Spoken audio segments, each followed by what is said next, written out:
We finished chapter 4 in this fourth video by continuing to explore compounds with two or more asymmetric centers, and then finishing with a quick discussion of chromatography. And right off the bat, we are getting another important vocabulary term from chapter 4, and that's a meso compound. We'll explain what that is in just a second, but I want to bring your attention to the fact that in the third video, I said that the maximum number of stereoisomers that a compound can have is 2 to the n, where n is the number of asymmetric centers. Okay, but that's the maximum. It's not a guarantee that it has that many. So if I have 2 asymmetric centers, the maximum number of stereoisomers is 4, right? 2 squared. But some only have 3, and let's see why that is. 2 asymmetric centers. Looking here at 2,3-dibromobutane. And in that situation, right, I can look at the perspective formulas and then the Fisher projections, right, showing staggered and eclipsed. And the reason that I only have 3 total stereoisomers, right, 1 pair of 2 enantiomers, and then a third, is that that third compound has a superimposable mirror image, right, and therefore is the same molecule. Okay? And this is really helpful, again, to have the model kits to look at. So before we come back to looking exactly what that is, right, let's refresh on what superimposable means. Okay, we have enantiomers when I have a non-superimposable mirror image. Okay, so mirror image can't stack back on itself. Okay, but a meso compound is something that has a superimposable mirror image. And I think it's easier to see looking at the Fisher projections here. Right? Looking at the mirror image, if you rotate that thing around 180 degrees, it'll sit right back on top of the original molecule. Okay? So this is called a meso compound. Even though those 2 carbons are asymmetric centers there in the Fisher projection, that gives us a meso compound. So that's compound 1, jumping back to slide 66 here. This is a meso compound, and this is a pair of enantiomers for 3 total stereoisomers in 2,3-dibromobutane. And your meso compounds are optically inactive. Okay? Even though they've got the asymmetric centers, they don't rotate plane polarized light. So the question is, how do we tell? Right? How do I identify easily a meso compound? And what you can do is look for a plane of symmetry within the molecule.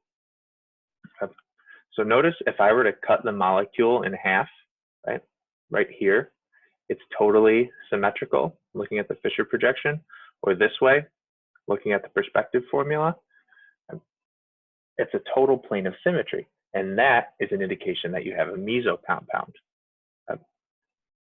shown right here. Right, the 2 things we were just looking at in those left-hand 2, right? And then 2 other examples of meso compounds over here. And another hint to look out for, it's not necessarily a guarantee, but something to put on your radar, right, is if you have 2 asymmetric carbons and they're bonded to the 3 same groups, that should immediately put on your radar the possibility that you have a meso compound. And it's really important for identifying those things in advanced organic and inorganic chemistry.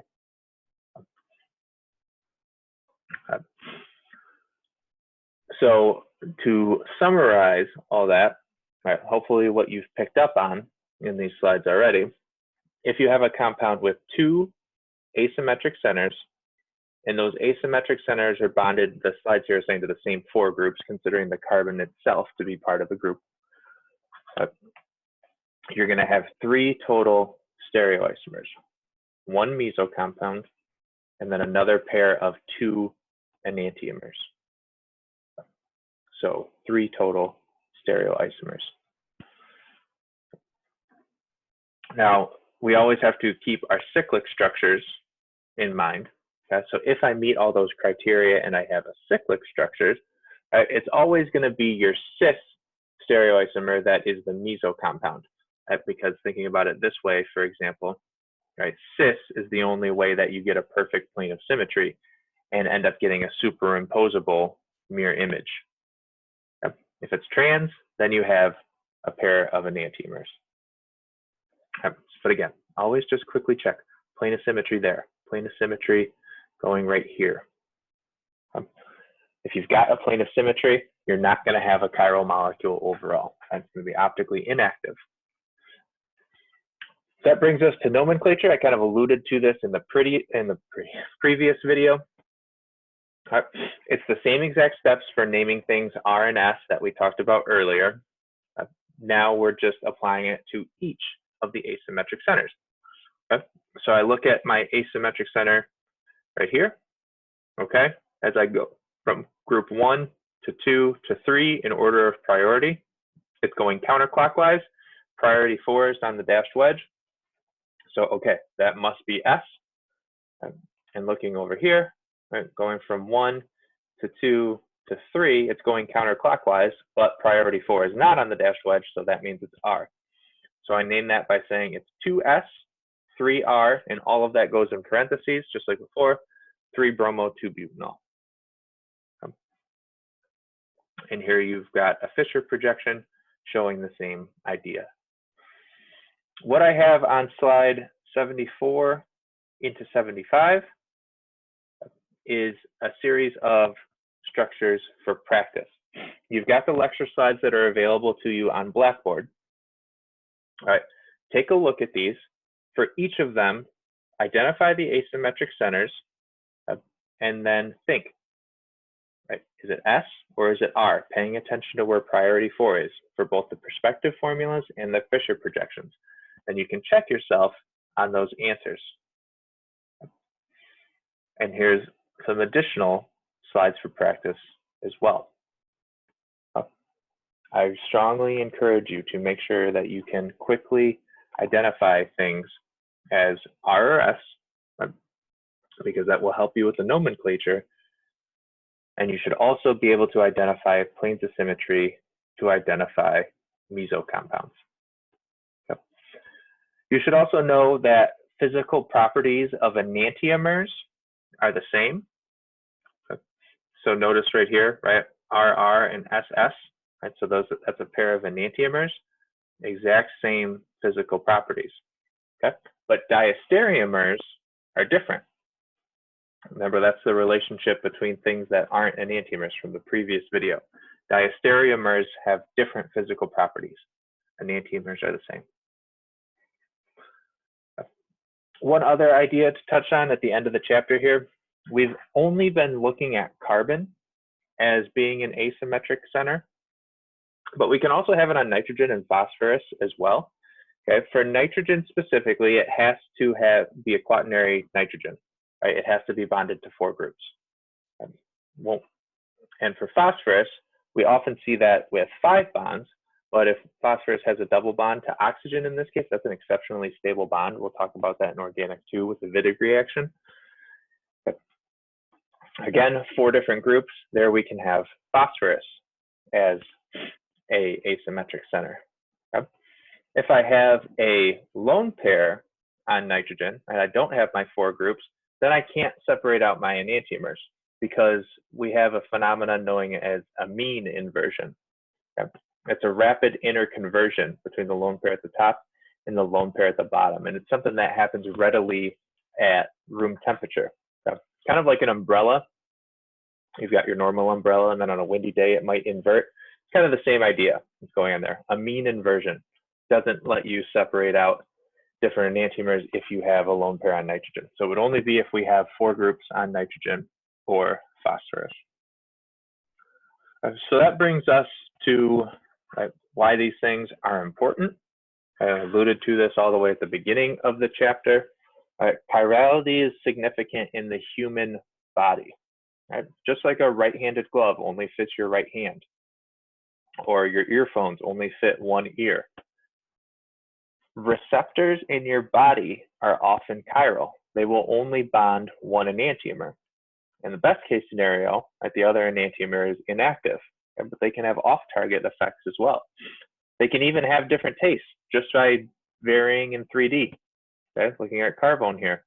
One is caraway seeds, the other one is spearmint, just enantiomers. Okay? Same exact bonding. because they only bond certain receptors. And they have totally different physiological properties, these enantiomers, right? Just varying the position of that methyl group, okay? Swapping it with the hydrogen that's not shown.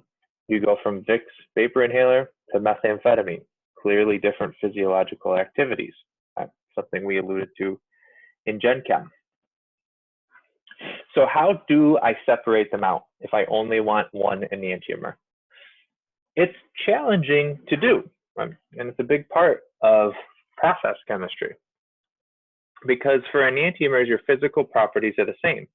And things like boiling point and solubility are what you want to be different so that you can easily separate things out by distillation if they have different boiling points, or recrystallization if they have different solubilities. But you can't do that. The way that different enantiomers are separated out is by a process known as chromatography, specifically chiral chromatography in this case. And that's where we use a column, and you'll see this eventually in the lab, right? We set up a column, and the enantiomers move through this column at different rates due to different affinities for the chiral material. Okay? So you pack your column here with something that's chiral itself, and that selectively adsorbs one compound. So they were a mixture, right? The orange here is more attracted to what's in the column, so it passes through slower than the other purple enantiomer, which passes through faster. So while you can start with a racemic mixture of your enantiomers, this column chromatography will separate them out. That's how it's done nowadays, right? It used to be possible to crystallize and separate by hand. That's no longer done. Okay, it's column chromatography. And that's pretty similar to thin layer chromatography, which we'll see in the lab as well. In thin layer chromatography, instead of having just a whole column, we have a thin layer of silica gel or alumina with a back of glass or metal or plastic, right? But it's the silica that we're paying attention to in TLC. Columns still using silica, right? Column chromatography. It's just a larger scale, packing it into a vertical column. And then another more involved slide here showing how we start with a purple mixture of the two. Right, this is the stationary phase, the silica. We move a mobile phase, a solvent through there, and it starts to separate things out. Here, blue is interacting with the column, okay, whereas red is not. So red passes through faster, that comes out first, and then blue comes out later. If it's a silica column, okay, that's something that's polar. So here, the blue compound would be more polar than the red compound. Okay. So that's just a basic intro to chromatography. That's how enantiomers are separated out if you have to separate them for purposes of purification. Okay. So that wraps up the ideas from chapter 4. Right, lots of important things to know from this video. If you're not familiar with chromatography already, you want to become familiar with that. Right. Know what a meso compound means. Know how to identify it, know diastereomers, and know how to assign asymmetric centers and properly name them as R or S for each asymmetric center.